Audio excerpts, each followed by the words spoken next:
somos uma nova criatura. As coisas antigas já se passaram, somos nascidos de novo. Aleluia, aleluia, aleluia. O Senhor esteja convosco. Proclamação do Evangelho de Jesus Cristo segundo Lucas.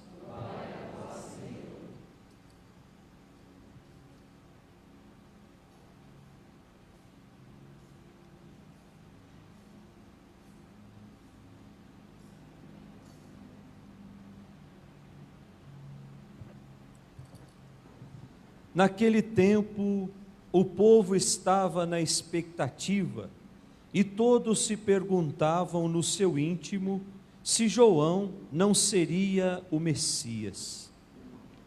Por isso João declarou a todos: eu vos batizo com água, mas virá aquele que é mais forte do que eu não sou digno de desamarrar a correia de suas sandálias. Ele vos batizará no Espírito Santo e no fogo. Quando todo o povo estava sendo batizado, Jesus também recebeu o batismo. E enquanto rezava, o céu se abriu, e o Espírito Santo desceu sobre Jesus em forma visível como pomba. E do céu veio uma voz: Tu és o meu filho amado, em ti ponho o meu bem-querer. Palavra da salvação. Que o Senhor abençoe, que o Senhor abençoe, que o Senhor abençoe com a paz do seu povo. Que o Senhor abençoe, que o Senhor abençoe, que o Senhor abençoe com a paz do seu povo. Podemos sentar. Nós encerramos nesse domingo o nosso tempo do Natal. Tempo esse que começou lá na noite do Natal e se estendeu por 3 semanas. Tempo esse que nós, naquela primeira noite do Natal, fomos convidados a olhar para o presépio, a ver lá o presente que Deus nos deu. Depois, olhar para a Sagrada Família como modelo de família. Depois, domingo passado, olhar para aqueles magos que oferecem os seus presentes a Deus e ao mesmo tempo nos questionar: o que é que eu estou guardando para dar de presente para Deus? Aquela proposta de uma vida santa, aquela proposta de uma vida reta, de uma vida justa. E passado esse tempo, hoje a igreja nos convida a celebrarmos o batismo do Senhor, a festa do batismo de Jesus, que tem como cenário o projeto salvador de Deus. Jesus, ao ser batizado por João, lhe é revelado pelo seu Pai que ele é o Filho amado, o Filho que veio a esse mundo com uma única missão: salvar e libertar os homens. E nós vamos entender bem isso nessas 3 leituras que nós acabamos de ouvir. Primeira leitura, profeta Isaías, o capítulo 42. Esse capítulo 42 foi escrito mais ou menos 550 anos antes de Cristo, quando os judeus estavam vivendo aquela experiência dolorosa lá no exílio na Babilônia. Faz parte do nosso calendário ou da nossa carta de conhecimentos. A história do povo de Israel foi marcada por muitas perseguições. E uma delas, aquela que o rei Nabucodonosor invadiu Jerusalém, mandou para o exílio na Babilônia todos os habitantes de Jerusalém, e ainda não se contendo, ele destruiu toda a cidade. Isso no ano 597 antes de Cristo. Então, quando o profeta Isaías escreve esse trecho, o povo ainda está no exílio, porque passaram 40 anos, e está lá no exílio, muito desanimados, estão frustrados, e havia aquela grande pergunta no coração deles: por que é que Deus permitiu que isso acontecesse conosco? Aliás, gente, essa é uma pergunta que nós nos fazemos muitas vezes quando a dor vem bater na nossa porta. Justo comigo, que sou tão religioso, justo comigo, que vou sempre à missa, que rezo sempre, por que é que Deus permitiu isso? Essa pergunta revela a nossa falta de fé e de esperança. O povo estava vivendo sem esperança, por isso começaram a se questionar: por que é que Deus esqueceu de nós? Por que é que Ele enviou o profeta Ezequiel, que anunciou que nós íamos sair dessa situação, e até agora isso não aconteceu? Será que Deus está nos enganando? Então Deus começa a levantar alguns profetas com uma mensagem de consolação, anunciando que aquela situação não seria para sempre, que eles iriam aos poucos ir deixando. Agora, a condição é que Deus ocupasse o coração daquele povo. Quando Deus ocupa o nosso coração, nós não temos medo da tribulação. Quando o nosso coração está cheio de Deus, nós não temos medo de perseguições, porque nós sabemos que nós estamos no caminho certo.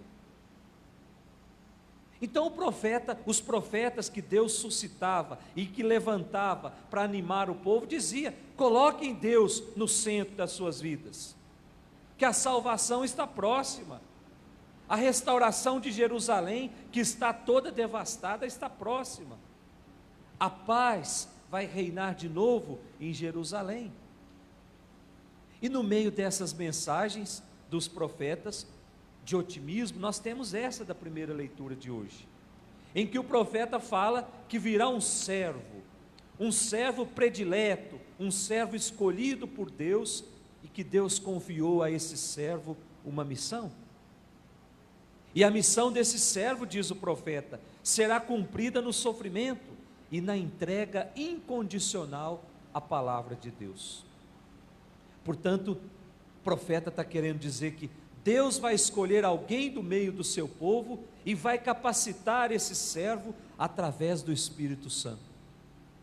O Espírito que em hebraico nós chamamos de ruá, que em grego nós chamamos de pneuma, que quer dizer vento, que quer dizer sopro. Daí vem a palavra pneu. Pneu é aquilo que é cheio de vento, que faz com que algo se movimente. Estar cheio do Espírito Santo é estar cheio desse sopro de Deus. E quem está cheio desse sopro não fica parado, é capaz de coisas incríveis, é capaz de amar até mesmo quando a pessoa não merece ser amada, é capaz de perdoar, é capaz de ir ao encontro do irmão e oferecer a sua mão amiga, oferecer ajuda. Essa é a marca daqueles que estão cheios do Espírito Santo, sempre estão em movimento, e será animado por esse Espírito, diz o profeta, por esse sopro, que esse servo vai cumprir a sua missão de forma simples, sem nenhum espetáculo, sem o uso de força, mas com bondade, com mansidão, com simplicidade. Olha lá o versículo 2 da nossa primeira leitura: ele não clama, nem levanta a voz, nem se faz ouvir pelas ruas, não quebra uma cana rachada, nem apaga um pavio que ainda fumega, mas promoverá o julgamento para obter a verdade. Nem se faz ouvir pelas ruas. Portanto, não é alguém que fica gritando pelas praças, não é alguém que quebra uma cana que já está quebrada, não é alguém que fica reclamando.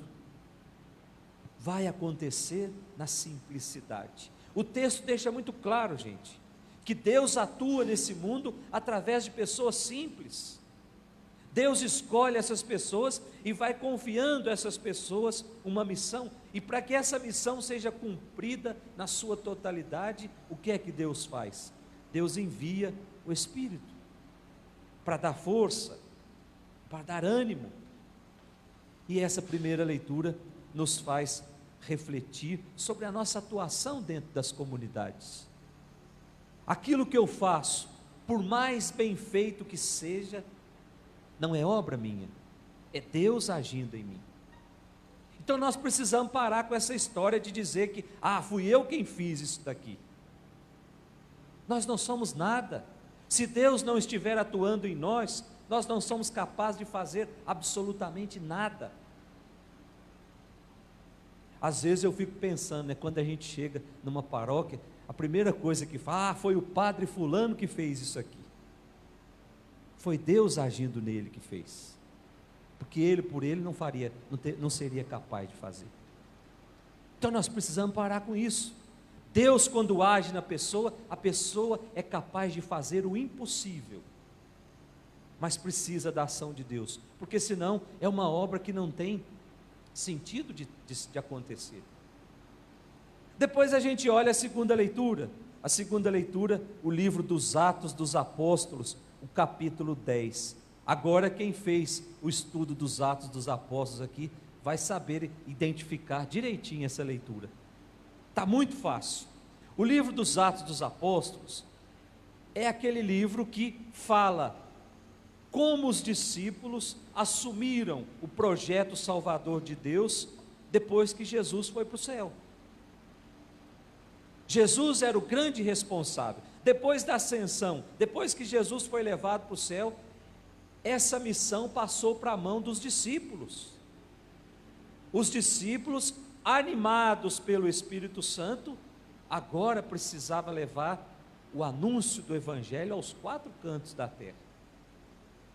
Então, do capítulo 1 até o capítulo 12, fala da difusão do Evangelho dentro da Palestina. A Palestina é hoje onde é a Jordânia, onde é Israel, onde é o Líbano, onde é a Cisjordânia.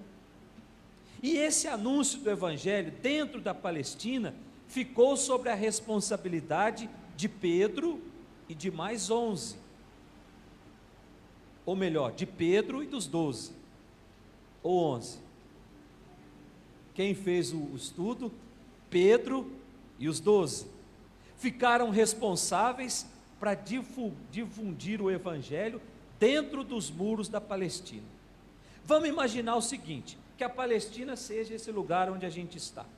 Aqui dentro, pode ser que tenha muita gente que não conhece o Evangelho. Então tem um grupo de 12 com mais um líder que é capaz de, com as suas palavras e o seu testemunho, convencer todos aqueles que estão aqui dentro de que Jesus é o Salvador, de que Deus enviou o seu Filho Jesus.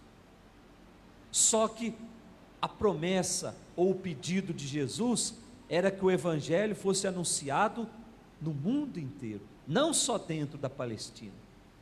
Então entra um outro personagem, que é o apóstolo Paulo. Ele é responsável para levar o Evangelho para fora da Palestina. Por quê? Porque ele não era de dentro. Ele foi alguém que Deus encontrou pelo caminho, e ali ele se apaixonou pela palavra de Deus. Então ele estava sempre fora, ele era perseguidor de cristãos, ele conhecia tudo que estava do lado de fora. E Deus vai ao encontro desse homem, toca o coração desse homem, e esse homem passa a levar o Evangelho para fora dos muros da Palestina. E o texto começa dizendo assim: Pedro tomou a palavra e disse. Nós estamos ainda no capítulo 10, então vai falar de Paulo a partir do capítulo 12. Então fala assim: naquele tempo, podemos olhar versículo 34, Pedro tomou a palavra e disse. Espera aí, gente, por que é que Pedro tomou a palavra? Se a gente começar a ler a segunda leitura a partir do 34, nós não vamos compreender muito bem. Então é preciso voltar um pouquinho. Quem tem Bíblia em casa, chegando lá, capítulo 9, versículo 32. Nós vamos perceber uma cena ali, que faz com que Pedro tome a palavra e comece a conversar com os outros. A cena é a seguinte: Pedro está anunciando o Evangelho às margens do mar da Galileia, onde hoje é a Arábia Saudita, onde é o Iraque. Pedro está anunciando ali, e de repente, Pedro, movido pelo Espírito Santo, ele entra dentro da casa de uma pessoa sem ser convidado, e essa pessoa se chama Cornélio, que era um centurião romano, ou seja, que era um soldado. E lá dentro da casa de Cornélio, Pedro fala de Jesus, e Cornélio fica maravilhado com a pregação de Pedro, e naquele dia, a casa de Cornélio inteira é batizada, a começar pelos mais velhos, até as crianças. Portanto, Cornélio foi o primeiro pagão a ser admitido no cristianismo por um dos 12. Mas aí aconteceu a grande murmuração. É aquilo que acontece muito quando chega gente nova e começa a fazer alguma coisa na igreja. Eu estou aqui há tanto tempo, não faço isso. Começou aquela grande... Como é que nós vamos admitir alguém que fala mal, que é de outro lado? Como é que nós vamos permitir isso?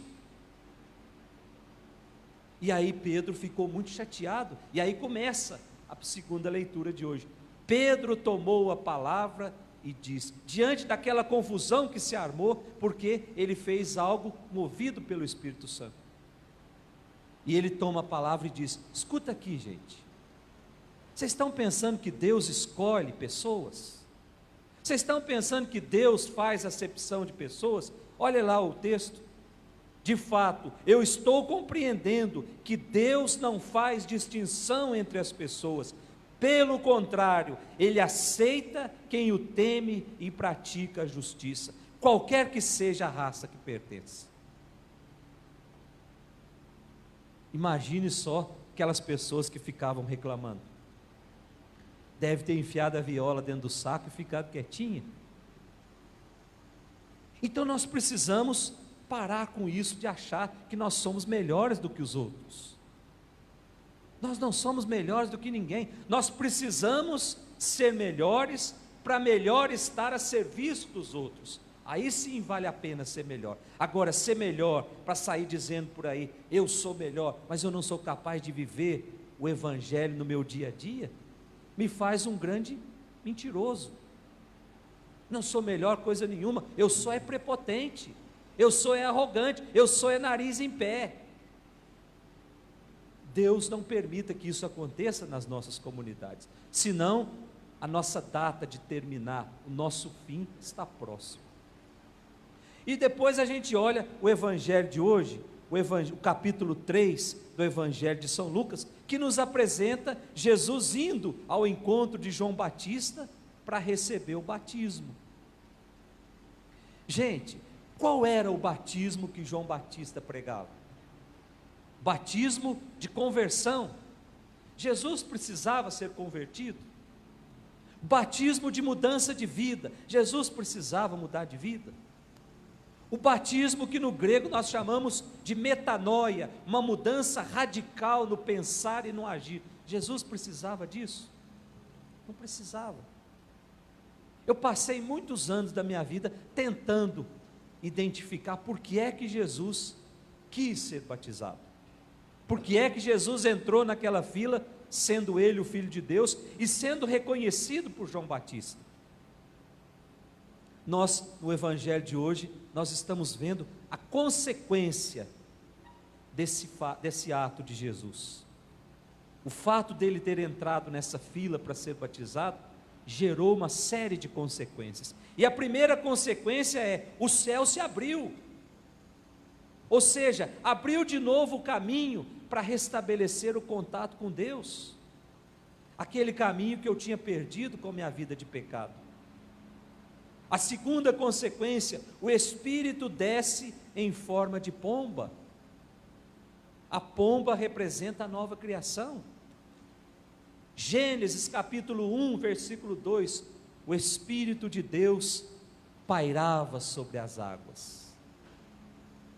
Depois, com Noé, quando aquela pomba volta com aquele ramo verde no bico, dizendo: ô Noé, agora já pode sair, Deus já preparou a terra de novo para que o povo volte, portanto, Deus já proporcionou uma nova criação. E agora o Espírito que desce sobre Jesus, isso quer nos ensinar que a vinda de Jesus a esse mundo é um novo recomeço, é a última chance que Deus nos dá de ir para o céu. Os profetas vieram, anunciaram, depois veio aquelas pessoas que testemunharam esse reino, mas o povo não quis saber. Aí Deus disse assim: então eu vou mesmo descer lá embaixo. Portanto, Jesus é essa última oportunidade que Deus nos dá de irmos para o céu. E aí Jesus é chamado de filho amado. Eis o meu filho amado, para nos dizer que o mundo será preenchido por esse amor de Deus, na medida em que eu assumo o meu compromisso com esse reino.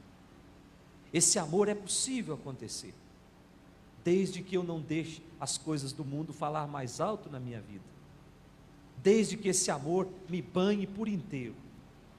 Eu preciso estar dentro dessa cachoeira, mas não plastificado.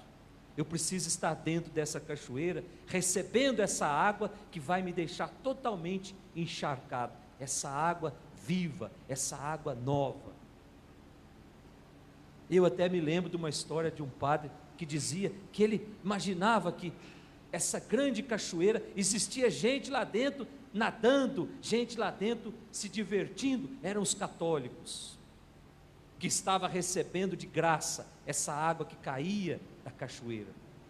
Mas existia gente sentado à margem dessa cachoeira, que não estava mergulhado dentro da água, mas aquela água respingava sobre essas pessoas. Eram os nossos irmãos evangélicos, que não estavam dentro da igreja católica, mas também estavam recebendo a água viva, porque era respingado. Mas quando ele chegou bem perto, ele percebeu que os católicos que estavam dentro da água estavam plastificados, aparentemente estavam sendo encharcados, mas estavam completamente plastificados, ou seja, estavam secos por dentro, estavam mergulhados numa água, mas não molhavam, porque as preocupações do mundo foram fazendo com que se criasse aquele plástico em volta. Por isso nós pedimos, em cada Eucaristia que a gente celebra, que essa água possa nos encharcar de fato, que nós não permitamos que o mundo nos plastifique, que essa água possa entrar dentro de nós, nos lavar, nos purificar, nos fazer melhores, sempre, e assim seguir anunciando esse reino, tão sonhado e tão querido por Jesus. Em nome do Pai, do Filho e do Espírito Santo.